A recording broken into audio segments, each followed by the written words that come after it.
Action से घबराया Pakistan. Tank के लिए चीन के सामने गिड़गिड़ाया पाकिस्तान।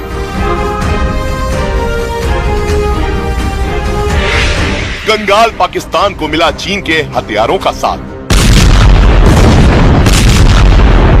पहलगाम हमले के बाद से ही भारत के एक्शन से पाकिस्तान थर-थर कांप रहा है। पाकिस्तान को इस बात का अंदेशा है कि उसके ऊपर कभी भी हमला हो सकता है।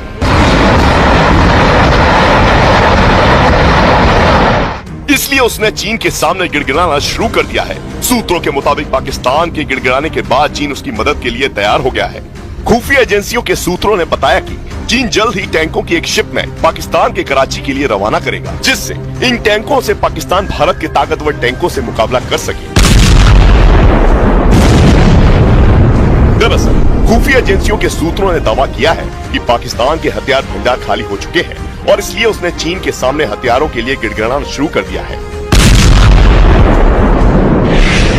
खुफिया एजेंसियों के सूत्रों ने दावा किया है कि पाकिस्तान के गिड़गिड़ाने के बाद चीन उसे VT-4 नाम के टैंक की शिपमेंट भेजने के लिए तैयार हो गया है। दावा किया गया है कि अगले हफ्ते चीन से कार्गो शिप यानी सामान ढोने वाला जहाज निकलेगा, जिस पर करीब 40 VT-4 टैंक मौजूद होंगे, जो करीब एक हफ्ते बाद पाकिस्तान के कराची पहुंचेगा। पाकिस्तान इस बात से अच्छी तरह वाकिफ है कि जमीनी लड़ाई में वो हिंदुस्तान की सेना के आगे कहीं नहीं टिकता।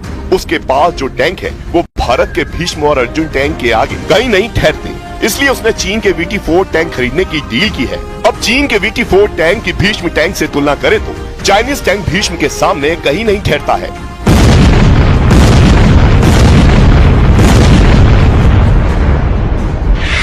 भीष्म टैंक में 125 mm स्मूथ बोर गन है तो VT-4 टैंक में 125 mm स्मूथ बोर गन लगी है।